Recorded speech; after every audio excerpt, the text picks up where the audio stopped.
오늘은 사무엘상 8장 말씀입니다. 이스라엘 백성들이 왕을 요구하는 그런 대목의 말씀입니다.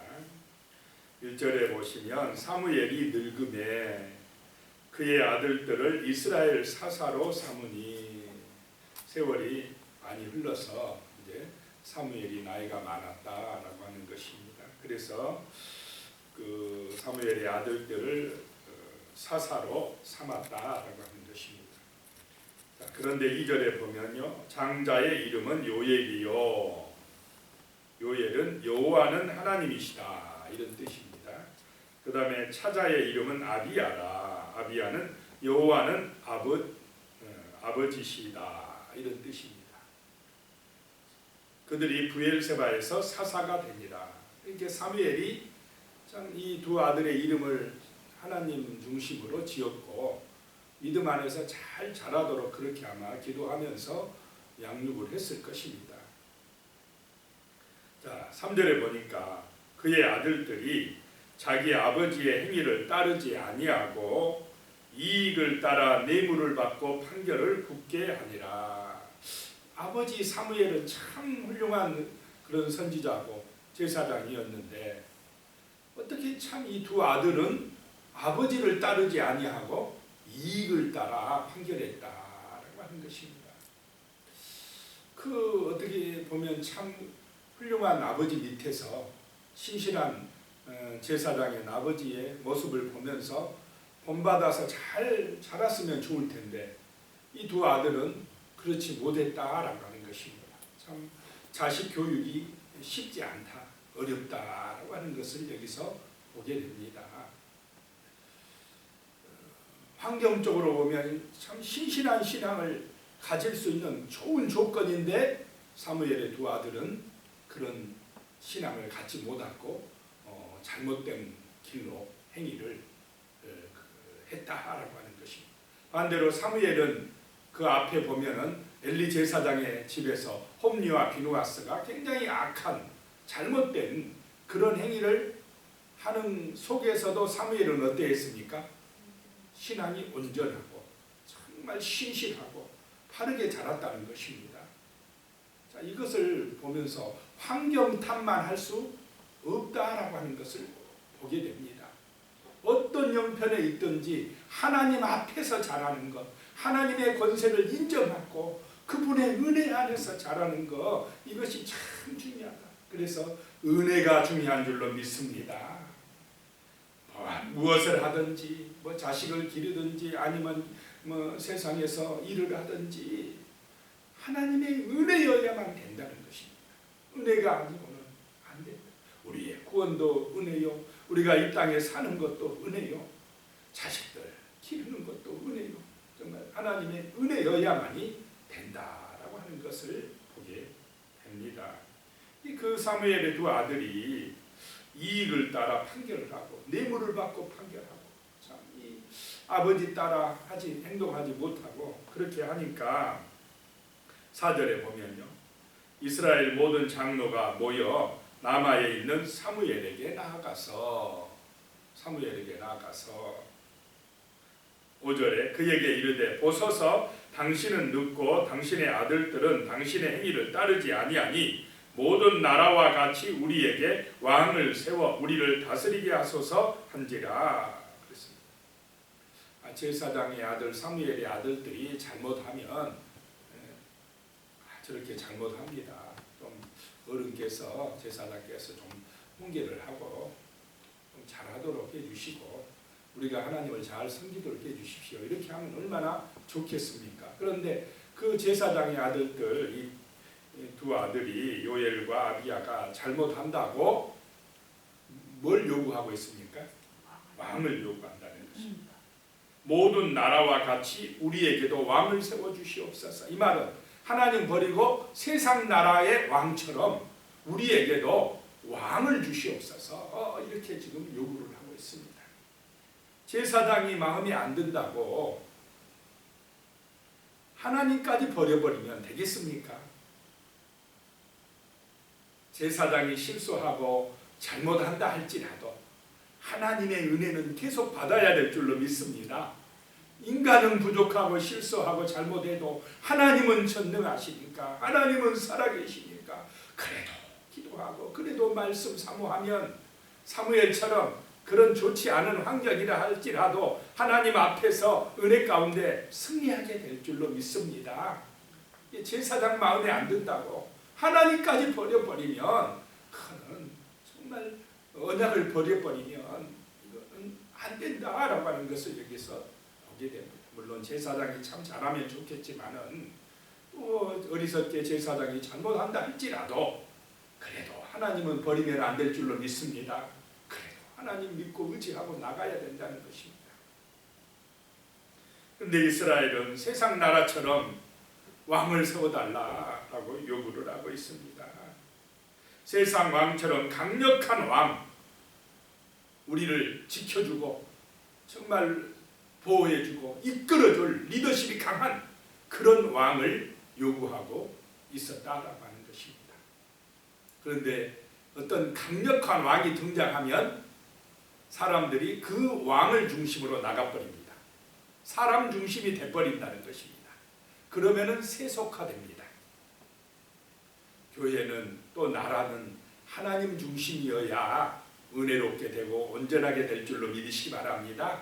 어떤 사람, 뛰어난 사람이 나왔다고 해서, 뛰어난 지도자가 있다고 해서 다 좋은 것만은 아니다라는 것입니다. 왜냐? 그 사람이 세속화돼 버리면 전체 공동체가 세속화돼 버립니다. 6절에요. 우리에게 왕을 주어 우리를 다스리게 하라 했을 때에 사무엘이 그것을 기뻐하지 아니하여 여호와께 기도하네. 그 세상 왕을 요구하는 게 마음에 안 듭니다. 사무엘이. 그러니까 하나님 앞에 기도합니다. 하나님, 저렇게 세상 나라들처럼 왕을 요구하는데 제 마음에 기쁨이 없습니다. 마음에 안 듭니다. 그렇게 기도하니까 7절에요. 여호와께서 사무엘에게 이르시되 백성이 내게 한 말을 다 들어줘라. 이는 그들이 너를 버림이 아니요 나를 버려 자기들의 왕이 되지 못하게 함이니라. 아니, 왜 하나님이 또 그냥 들어주라고 그럽니까? 하나님께서는요, 이스라엘 백성들이 세상처럼 왕을 요구할 것을 이미 알고 계셨습니다. 그래서 앞에 신명기에 보면 이스라엘 백성들이 왕을 요구하거든 그들에게 은금을 많이, 그 왕이 은금을 많이 갖지 말도록, 쌓지 말도록 해야 될 것이고, 또 항상 말씀을 옆에 두고 늘 그 말씀을 중심으로 백성을 다스려야 될 거라고 말을 했습니다. 또 타는 말을 많이 두지 말, 이 말은 군사력을 많이 두지 말 것을 미리 이 세 가지를 말씀을 하셨습니다. 이 말은 하나님께서 이스라엘이 이게 이제 가다가 보면 하나님을 왕으로 모시기보다는 눈에 보이는 세상의 강력한 왕, 세상 나라처럼 분명히 갈 것이라는 것을 알고 계셨습니다. 자, 지금 하나님께서 왕을 요구하는 백성들의 마음, 그들의 요구를 들어주는 것이 하나님의 마음이 좋아서 들어준 것입니까? 고집부리니까 그냥 할 수 없이 허락한 것입니까? 할 수 없이 허락한 것입니다. 자, 우리 신약성경에 보면 탕자의 비유가 나옵니다. 아버지가 돌아가시기도 전에 그 탕자가 무엇을 요구합니까? 자기 유산을 미리 땡겨주라 요구합니다. 고집부리니까 이게 별로 좋은 것이 아닌 줄 아버지는 알면서도 이 아들이 고집부리니까 할 수 없이 그래 그러면 너 뜻대로 들어줄게. 들어주면서도 아버지 마음은 편했겠습니까? 안 편했겠습니까? 안 편하. 이거 돈 가지고 가면 이놈이 분명히 탕진할 것인데 저렇게 고집을 부리니까 마음에는 안 들지만은 그래 그럼 네 하고 싶은 대로 한번 해봐라. 이런 승낙인 것이, 이런 허락인 것입니다. 좋아서 한 게 아니라 고집을 부리니까 허락을 한 것입니다. 갓난 아이들이나 막 기어다니는 아이들이 엄마가 다리미 일을 하고 있으면은 막 엄마 옆에 오고 싶고 그거 하고 싶은 거 다리미 하고 있는데 막 만지려고 합니까? 안 합니까? 그게 뜨거운 줄 몰라서 막 만지려고 하면 엄마가 밀어내고 넣고 또 다리 밀어내 넣고 그래도 또 뒤로 와서 또 만들러 갈 때 이게 이 뜨거운 맛을 좀 보여줘야 되겠다고 좀 식어졌을 때 이제 손 대지 않을 정도 됐을 때 손을 갖다 딱 대가면 어떻게 합니까? 아기가 뜨거워 깜짝 놀래가지고는 막 울고 다시는 다리미 만지겠습니까? 안 만지겠습니까? 뜨거운 맛을 봐야 이제 그런 행동을 안 합니다. 말로만 해갖고는 그게 나쁜지를 몰라요. 탕자가 나가가지고 고생 해봐야 아버지의 마음을 압니다. 왜 아버지가 그렇게 안 해주려고 했던 걸 알고 그때서 자기가 이제 힘들고 고생해봐야 알고 그때서 알고 아버지께로 돌아온다는 것입니다. 여기서 왕의 제도를 지금 하나님이 허락은 하시지만은 하나님을 왕으로 모시고 사는 것이 제일 좋은 것이고 그것이 제일 행복한 것이라는 것을 언제 아느냐? 왕을 세워놓고 그 왕 때문에 고생해봐야 그때야 안다라고 하는 것입니다. 자기가 겪어봐야 안다는 것입니다. 8절입니다. 내가 그들을 애굽에서 인도하여 낸 날부터 오늘까지 그들이 모든 행사로 나를 버리고 애굽에서 나온 날부터 계속 누구를 자꾸 버립니까? 하나님을 버리고 다른 신들을 섬김같이 내게도 그리하는도다. 하나님이 지금 마음이 아프다는 것입니다. 우리는 성경을 통해서 하나님의 마음을 깨닫는 그런 은혜가 임하시기 바랍니다. 허락한다고 다 옳은 것이 하나님의 마음이 편한 것은 아니다라는 것입니다. 9절입니다. 그러므로 그들의 말을 듣되 너는 그들에게 엄히 경고하고 그들을 다스릴 왕의 제도를 가르치라. 왕이 나중에 세워지면 이런 일이 일어날 것이다. 가르치라는 것입니다. 10절에 사무엘이 왕을 요구하는 백성에게 여호와의 모든 말씀을 말하여 이르되 너희를 다스릴 왕의 제도는 이러하니라. 그가 너희 아들들을 데려다가 그의 병거와 말을 어거하게 하리니 그들이 그의 병거 앞에서 달릴 것이며 12절에요. 그가 또 너희 아들들을 천부장과 50부장을 삼을 것이며 자, 이 아들들이 군대에 끌려갈 것이다 라고 말씀하고 있습니다. 병역의 의무를 지게 될 것이다. 그래서 병거의 말을 어거하게 될 것이며 너희 아들들이 천부장, 50부장이 되어서 징병과 징용의 의무를 감당해야 될 것이다. 누구를 위해서요?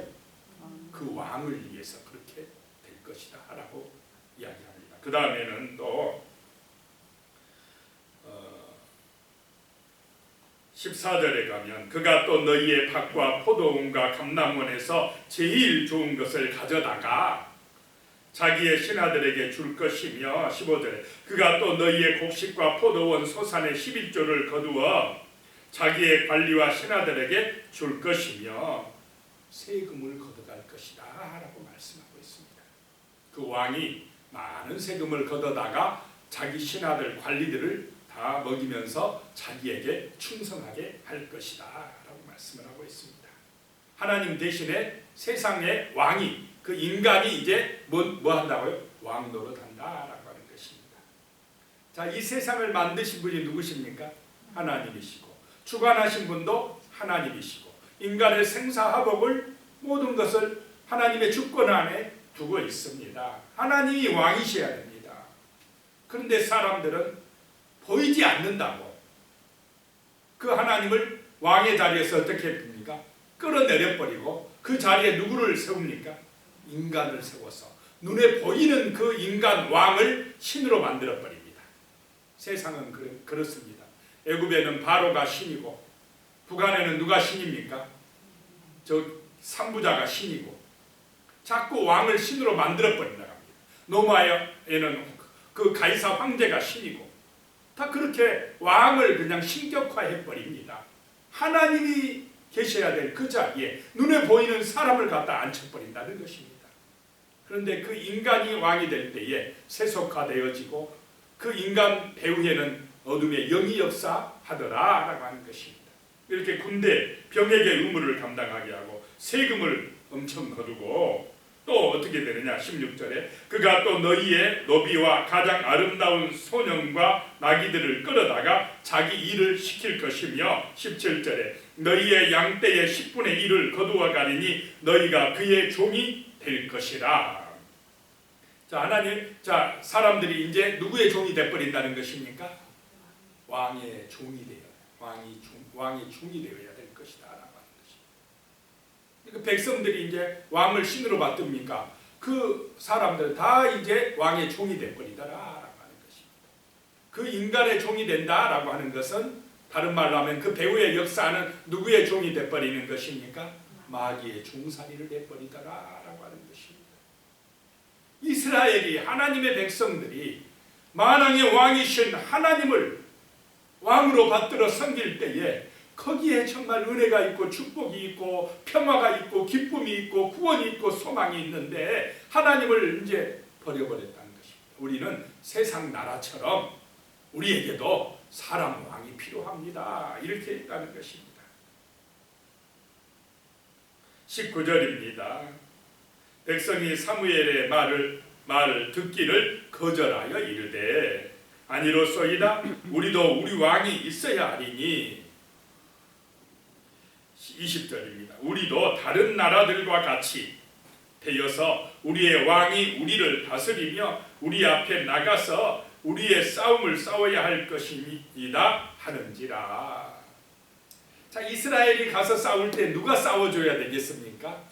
하나님이 싸워주셔야 됩니다. 하나님이 이기게 해주셔야 됩니다. 그런데 왕이 싸워주길 바란다는 것입니다. 세상의 왕이 군사력을 이끌고 가서 싸워주길 바랬다라고 하는 것입니다. 자, 세상 나라는 전부 훌륭한 왕이 나오면 또 군사력이 막강하면 돈 많이 벌어서 잘 살기만 하면 다 될 줄 압니다. 그게 행복인 줄 압니다. 그런데 잘 살고 군사력이 많다고 전염병이 안 돌아가고 있습니까 지금? 선진국이라고 해서 사람들이 안 죽습니까? 하나님의 은혜가 있어야 우리에게 영원한 생명이 임할 것이며 진정한 평화가 임할 것이며 구원의 역사가 임하게 될 줄로 믿습니다. 죽음을 이기는 부활의 은혜는 만왕의 왕이신 예수 그리스도를 통해서만이 우리에게 임하는 줄로 믿습니다. 그 새하늘과 새 땅의 은혜, 그 은혜는 죽음을 이기시는 만왕의 왕 예수 그리스도를 통해서 우리에게 오는 것이기 눈에 보이는 세상 왕, 그 권력자를 통해서 진정한 평화와 행복과 번영이 이 땅에 오는 것이 아닌 줄로 믿으시기 바랍니다. 하나님이 역사해야 됩니다. 하나님을 왕으로 받들어 섬길 때에 진정한 행복과 기쁨과 평화와 번영이 이 땅 가운데 임하게 되고 구원의 역사가 임하게 될 줄로 믿습니다. 예수가 그리스도라고 예수가 왕이라고 이 땅에 선포되어야 됩니다. 거기에 생명이 있고 구원이 있습니다. 거기에 진정한 사랑이 있는 줄로 믿습니다. 사람들이 하나님의 사랑을 알 때에 하나님을 왕으로 모실 때에 서로 사랑하게 됩니다. 정말로 자신을 겸손히 낮추고 섬겨주게 되고 정말 화목한 세상, 아름다운 나라, 어둠의 영이 쫓겨가는 그런 은혜의 세상이 지금 이 땅 가운데 이루어지는 것이 예수의 이름으로 말씀의 능력으로 복음이 선포될 때 이루어질 줄로 믿습니다. 기도드리겠습니다. 하나님 아버지, 눈에 보이는 세상 왕보다 권력자보다 보이지 않는 하나님 우리 주 예수 그리스도가 왕이 되실 때에 세상은 하나님의 나라가 되고 사랑의 역사가 나타나고 은혜와 복이 임하는 줄로 믿습니다. 아버지 하나님, 눈에 보이는 세상 것 따라가지 말게 하시고 언약을 버리지 않도록 도와주시고 하나님의 말씀을 따라 보이지 않는 성령의 인도 따라 하나님의 은혜를 따라 복음의 능력으로 믿음으로 승리할 수 있도록 주여 하나님의 백성들을 도와주시옵소서. 하나님의 교회들을 도와주시옵소서. 충만한 은혜로 함께하여 주시옵소서. 예수님의 이름으로 기도드리옵나이다. 아멘.